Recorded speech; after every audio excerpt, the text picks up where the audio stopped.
Hi folks, welcome back to the B29 restoration project. Here we are working on the leading edge of the left inboard wing this time. So focus of this video, it's going to be right here in this area inboard of the nacelle between the fuselage, and really it's just the same as what it has been on the past couple of videos. It's a matter of marking out where you want your sheet, cutting your sheet to kind of roughly fit, and then getting in there with your sheet and tracing your sheet size out onto the surface, cutting the surface, and then prepping the foam core for gluing the skin on, then gluing on the skin, and then just hurry up and wait. Like I said, I do still need to replace this piece of leading edge material here. I'll do that after the top skin is done, and then the bottom skin, and I'll just make a little piece that basically will just insert into here. Since we're gluing this nacelle section of the leading edge back on with that dowel, the rigidity it's gotten better. It's still not perfect, but it's definitely better. I got that last little bit of skin replaced yesterday on the trailing edge, and that's helping stiffen things up. So once we really start getting the center wing skin replaced, this thing will be pretty spot on. The more I work on it, the more I'm thinking that I'll probably definitely use some lightweight 1K carbon fiber or something like that over the seams of all the skins, especially here on the top. The bottom of the wing doesn't really seem like it's all that bad.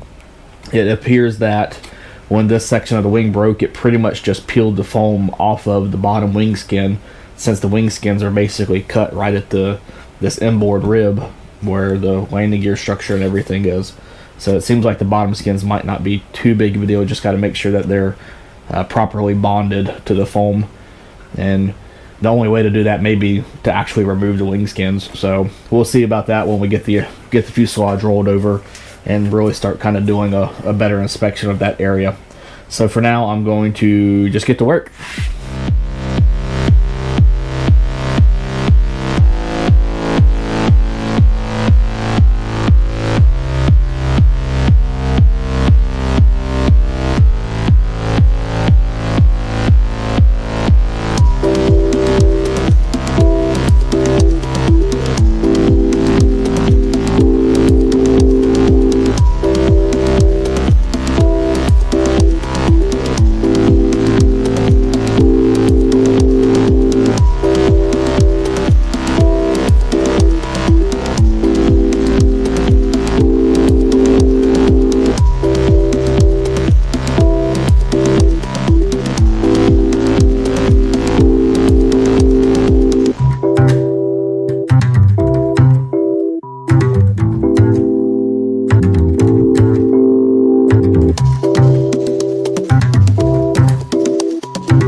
Okay folks, that section is now sheeted. One thing I'm doing slightly different with this piece is I'm actually going to allow it to begin to foam up, the Gorilla Glue to foam up. That way it'll actually put a little bit of outward pressure on to here without the sandbag pushing down on it.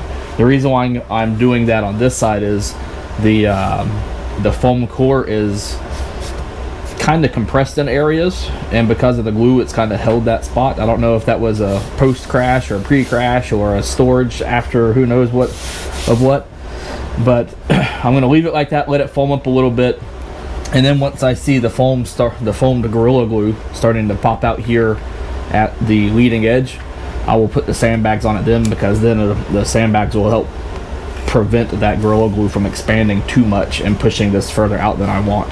The whole purpose is just to get this to that little bit of an air gap that's in a couple of places, especially right here. You can maybe see as I'm pushing on it how it compresses in. So hopefully the expanding Gorilla Glue and the water on both the foam and the sheet balsa side, as well as glue on both pieces, will help fill in that gap a little bit. So I'm going to let this sit for a little bit, and then I'm going to slowly start looking at the rest of this and how I want to tackle it. I think the next thing I'm going to end up doing is probably starting at the trailing edge sheets that I replaced the other day, and start working my way forward and start looking at replacing these broken balsa wood spars, or at least reinforcing them. So that's all for now. I'll pop the camera back out when I get back to doing more work. Okay, I'm working on getting the horizontal stab mechanism, retaining pins, whatever you want to call it, done.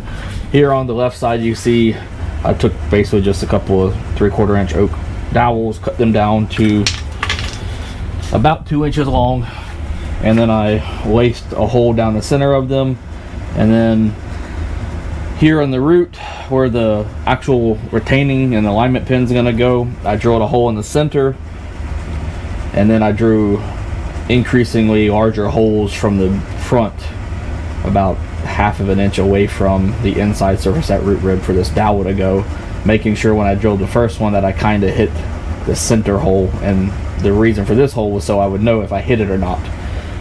Somehow I got lucky and I did it first try on both sides. But now what I'm doing is I've got this one fit. I'm doing the same thing over here.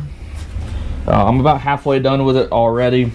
Basically what I did is I just started with a small 3/32 inch drill bit and just drilled the hole straight through the front, and then I worked consecutively, or just kept getting every couple of sizes, and then until I got to about 3/8 of an inch, and then I took a perma-grit cone, sanding cone, and just went in there and kind of made an aligning cone. And I don't have anything drill bit size between 1/2 inch and 3/4, well 11/16.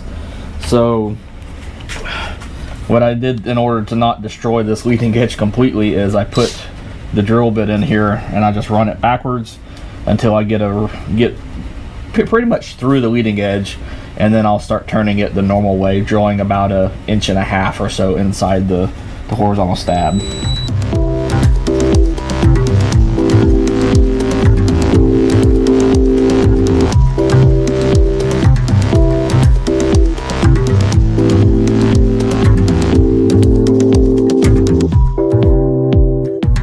It's pretty close to being centered, and now I'm just gonna transfer the shape of the leading edge around that, and then I'm gonna go take it to the belt sander and just rough shape it.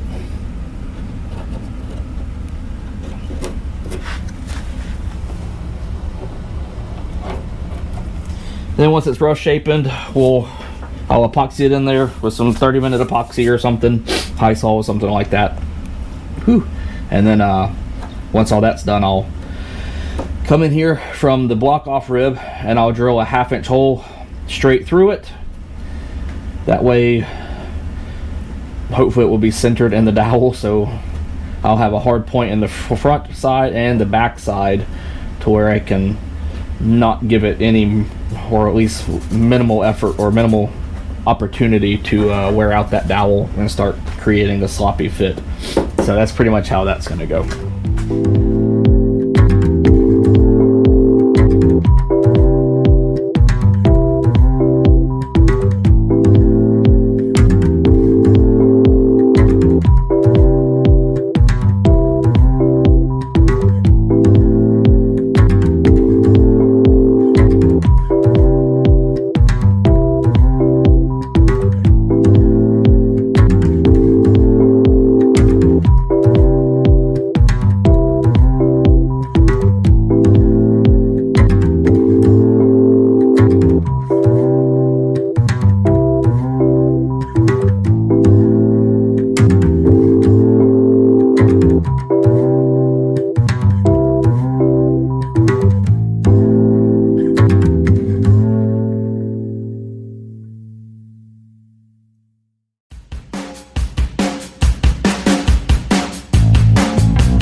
So, quick little update on the progress so far. I just got done, as you saw, removing all the skin. Well, I wouldn't say all, but a good majority of the skin here. It's about 8 inches in width in total. And I'm just going to do it section by section, working my way forward to the leading edge. So you can see big holes here in the center. This is where the main landing gear and everything attaches to.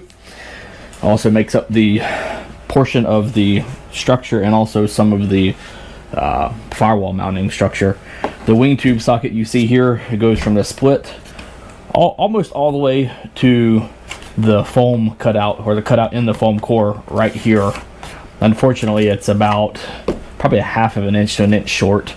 It would have been nice if that would have continued in, because the foam cores are hot wire cut to where it would have been a little bit more structural integrity if it would have gone just a little bit further. One thing they did do on this side, or this forward wing tube, is they actually have a piece of plywood rib and some tri-stock that attaches, or gives the wing tube socket a hard point to attach to with more surface area, so it's not compressing the foam as it flexes in flight. This one is still a nice square pocket. This one is not. This one is missing a substantial amount of foam. My guess is that there used to be that little plywood rib in there at one point, and it has now gone MIA.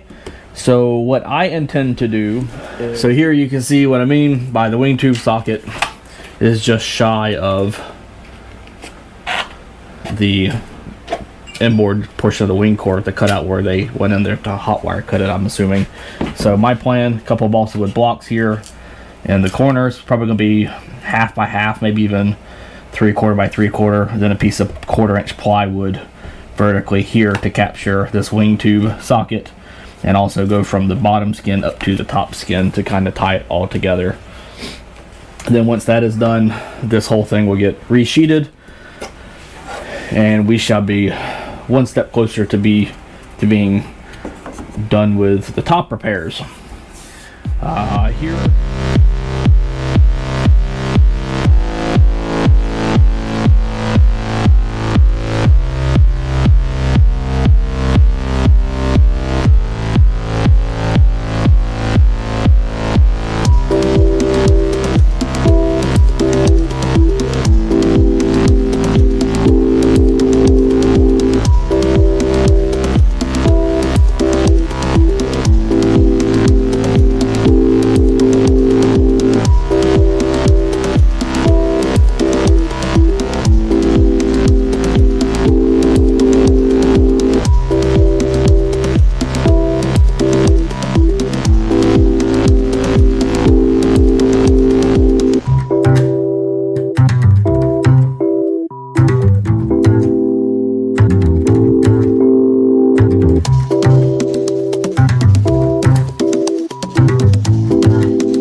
Now we've got our wing tube socket support pieces glued in.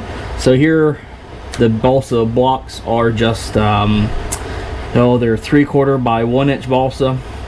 This one's been probably cut down to 5/8 by 1 inch balsa, and then they're just on either side of the tube. And then this is just a piece of 1/4 inch light plywood that I cut up and then put a bunch of Gorilla Glue on it, and then just a couple of pieces of scrap balsa I broke off to just kind of put a little bit of pressure in there so that Gorilla Glue foaming doesn't really cause it to push out of position from where it is. So I keep a good eye on that to make sure it doesn't move. Next thing I'm going to do is I'm going to start working on a rear wing spar for the top of this thing. Here, there's not a whole lot you can really do for a rear wing spar, or I should say a lower wing spar, just because of the giant hole here for the landing gear. They did do a really good job of using aircraft plywood as a shear web here for the wing tube socket to kind of carry the loads from this side through this big opening into this side, and putting this plywood piece should really help transfer it even more so into the center section inside the fuselage. You'll notice I had to trim here. Originally this came out to about over here, and unfortunately I just couldn't get this plywood piece in there without trimming that skin, so I had to do that, which I really didn't want to, but you got to do what you got to do, because I felt this was more important for getting load transfer than it was keeping the skin how it was sawtooth to begin with. So as far as the upper spar, since there's really not one on the bottom, the upper spar out here I really don't feel like is going to do really a whole lot, because all of this wing tube is really going to be carrying all of the loads. I may carry the spar out. It depends. Yes, this spar here does come all the way out to at least the opening here. So most likely if it comes this far, it probably comes all the way out. I'll probably just notch right here on the front side of this shear web, and then I'll just run an additional spar across, notch what I just put in. If I would have thought ahead of time, I could have done all that at once instead of trying to cut into something I just put in there.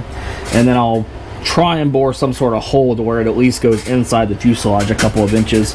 That'll probably end up being just a brass tube that I'm going to use to cut, kind of like what I did back there on the horizontal stabilizer sockets. So it's almost like this airplane is just a whole lot of the same process over and over again. Who would have thought?